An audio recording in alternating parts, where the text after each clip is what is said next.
Bonjour, bienvenue dans cette présentation de l'application Association. Donc, le mot le dit, l'application Association travaille les liens sémantiques entre les mots. Donc, dans l'application, on va associer des mots ensemble, soit par leur catégorie sémantique, par exemple les animaux, les aliments, soit par leur fonction, par exemple des objets qui coupent, soit par leurs caractéristiques physiques, par exemple des objets qui sont ronds, des objets qui sont longs. Donc, je vous présente tout de suite comment on utilise l'application qui s'adapte autant pour les enfants que pour des adultes. Donc, quand on est sur la page principale de l'application, on voit qu'on peut travailler avec des stimuli qui sont des photos ou on peut travailler avec des stimuli qui sont des mots écrits. Ça permet de varier les stimuli et ça permet aussi, dans les mots écrits, d'avoir plus de choses au niveau de l'abstraction. Par exemple, on va pouvoir avoir des stimuli qui sont pour les adultes, disons, France, Canada, Belgique, Paris. Et là, il va falloir faire l'association, qu'il y en a 3 là-dedans qui sont des pays, il y en a un qui est une ville, donc la ville ne va pas avec les autres. Donc, on a toujours 4 items, je vais vous le montrer dans une minute, et à travers les 4 items, il y en a 3 qui vont ensemble, qu'il faut qu'on retrouve. Donc, je vous présente, quand on appuie sur un des deux, soit les photos, soit les mots écrits, on a un choix de niveau de difficulté. Vous voyez qu'on a catégorie 1, catégorie 2. Ce sont des catégories qui sont très simples. Ça va être, par exemple, les animaux, la nourriture. Les caractéristiques, on a 1 et 2, donc on augmente toujours en difficulté. Donc là, à ce moment-là, on va avoir des caractéristiques physiques qui vont être au début, plus évidentes et dans caractéristiques 2 qui vont être un petit peu moins évidentes. Ensuite, on a toute une section qui va relier les mots par leur fonction. Et ici, on va avoir des catégories un petit peu plus fines, comme par exemple, on va avoir des animaux domestiques, on va avoir des animaux de la forêt. Je parle beaucoup d'animaux, hein? On va avoir toutes sortes de choses qui sont des catégories un petit peu plus, des fois des sous-catégories. On a ici sélection manuelle. Je vais vous montrer tout de suite sélection manuelle. J'appuie dessus et je fais jouer.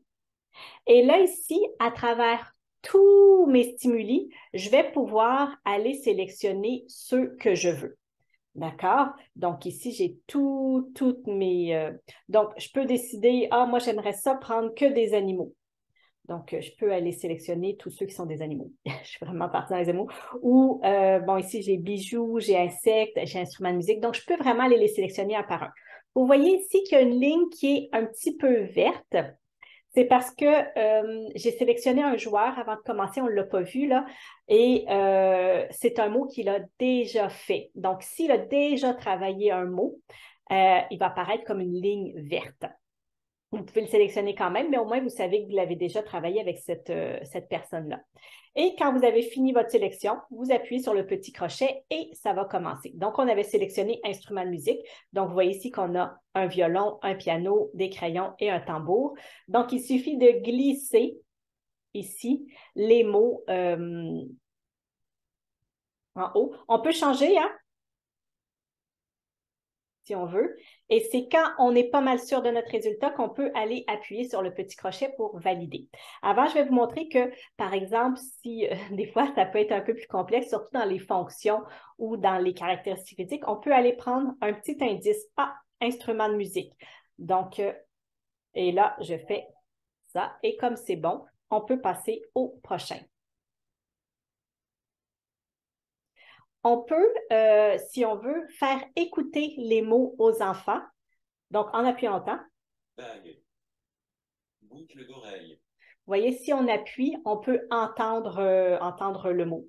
chaussure, Et on va aller choisir nos mots. Et voilà. Donc là, vous voyez, j'ai mis 2 sur 2. C'est parce que j'avais demandé dans les paramètres seulement 2 stimuli. Donc, après mes 2 stimuli, j'arrive au jeu de renforcement. Normalement, on va mettre plus de stimuli que ça. On va en mettre au moins 10 à 15 selon le niveau de la personne avec qui on travaille. Donc, quand j'ai fini mes stimuli, j'appuie ici Et là, je vais arriver au petit jeu de renforcement. Donc, mon jeu de renforcement ici, il est quand même très simple. Je ne veux pas attraper les montgolfières qui sont jaunes et bleues. Ici, j'ai ces deux-là qui me donnent 1 et 2 points. Et ceux-là, quand on appuie dessus, ils ne font rien. Donc, vous voyez, on a le petit récapitulatif ici. Et donc, j'essaie de toucher les bonnes montgolfières pour avoir des points que vous voulez. Voilà. Et donc, c'est comme ça que se déroule le jeu. Je vais aller ici dans la partie mots écrits juste pour vous montrer. C'est la même chose, mais avec des mots écrits. Donc, ici encore, on a des catégories et des caractéristiques. Donc, on peut aller choisir ce qu'on veut. Si on prend sélection manuelle, ça nous permet de sélectionner ce qu'on veut à travers tous les stimuli disponibles dans l'application. Et vous pouvez faire tous les niveaux. Si vous faites tous les niveaux, ben, l'application va aller chercher des mots dans n'importe quel niveau. Ça va être au hasard. Vous voyez ici que c'est écrit aléatoire. Oups, ici. Si je vais dans mes paramètres et que j'enlève ordre aléatoire, vous voyez ici que tous les niveaux, c'est écrit ordre. Dans ce cas-là, il va passer d'un à l'autre. Donc, il va prendre le niveau 1, il va faire tous les items de niveau 1. Après, il va aller tous les items de niveau 2. Donc, ça, c'est si on met tous les niveaux en ordre.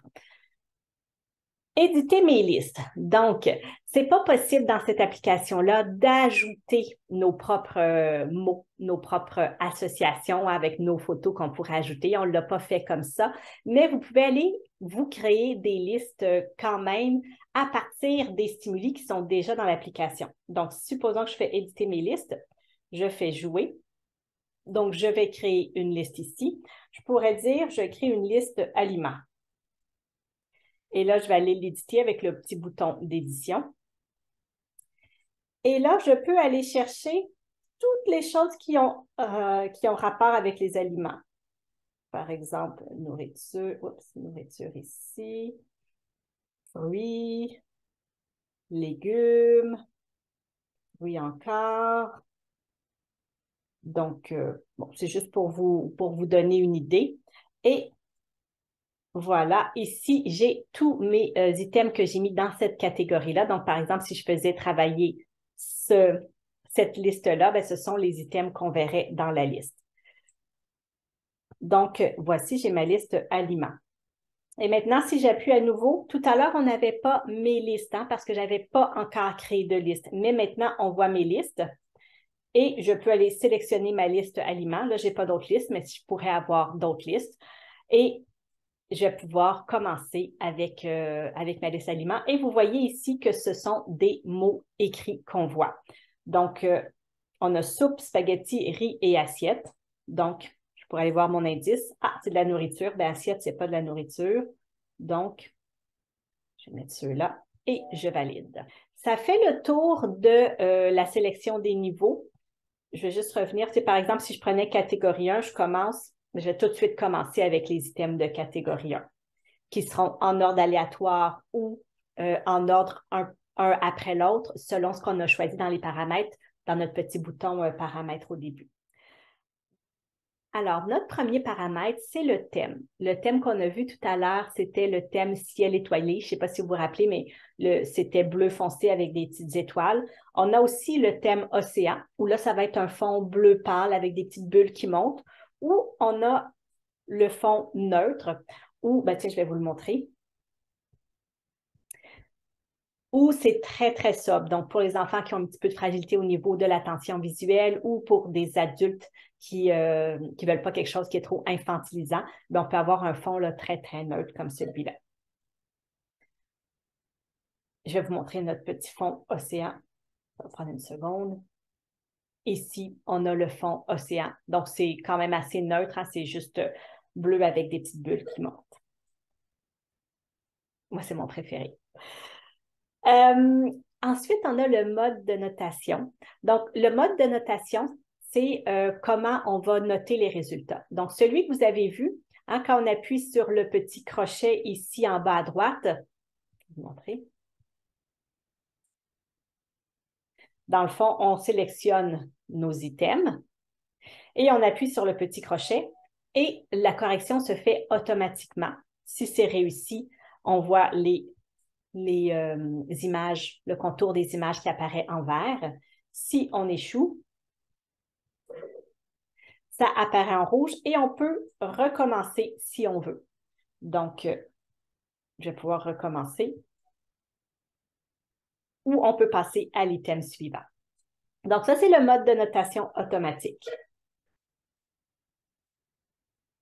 Le mode de notation manuel, ça permet à l'orthophoniste de décider elle-même si elle donne un point ou si elle donne pas de point. Parce que des fois, par exemple, si je suis ici, on peut prendre le temps de discuter avec l'enfant. Bon, il nous met ça comme ça. Et puis là, on lui dit, est-ce que tu es sûr? Qu'est-ce qui te fait dire que ces trois-là vont ensemble? Elle me dit, c'est des choses de la nature. OK. Des fois, on peut dire, ça a quand même du sens. Fait qu'on peut décider de lui donner le point. Donc, quand on fait avec le mode de notation manuel, c'est pratique justement avec des enfants qui ont des fois un mode de pensée qui n'est pas standard, mais que finalement, mais ça peut être des liens qui soient acceptables. Et puis après, nous, on peut lui dire, moi, je pense que ce qui était attendu, c'est ça parce que c'est des animaux. Mais on peut dire que, ouais, c'est vrai que le hamster est souvent un animal domestique qu'on va retrouver à la maison, alors que ça, c'est vraiment des choses qu'on va retrouver dehors. Donc, ça nous permet d'exercer nous-mêmes notre jugement pour décider si on accorde la bonne réponse ou pas et de donner à l'enfant autant de chances dont il a besoin pour faire ses associations. Donc, quand je suis en mode de notation manuelle, j'ai toujours le choix entre échec, reprise, réussite ou aucune notation si je n'ai pas envie de noter ou échec, réussite. Donc, ça va déterminer quels boutons vont être présentés. Moi, j'aime bien échec, reprise, réussite. Je trouve que ça permet plus d'affiner mes statistiques, mais vous pouvez y aller avec ce que vous préférez. Le prochain paramètre, c'est le nombre de stimuli. Donc, vous pouvez avoir aucune limite. Donc, les mots vont être présentés à l'infini.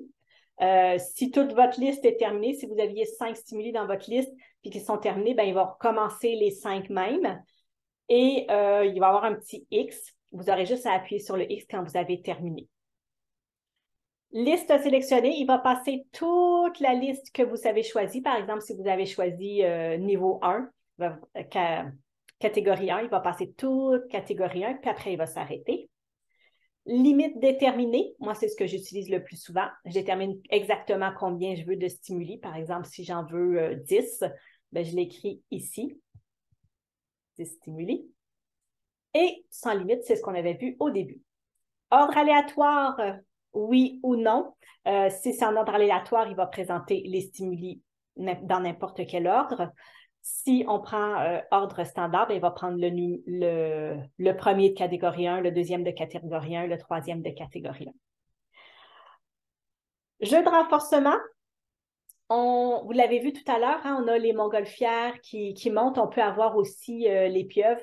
Je pense qu'avec les mots écrits, c'est les montgolfières, puis avec les photos, c'est les pieuvres, il me semble, ou ça arrive au hasard, je ne me rappelle plus.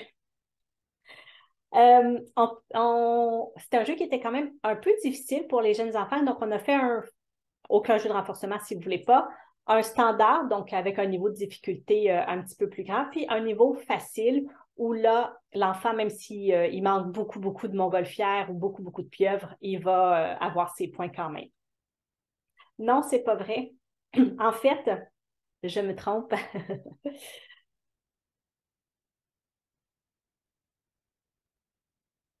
Alors, notre prochain stimuli, c'est jeu de renforcement.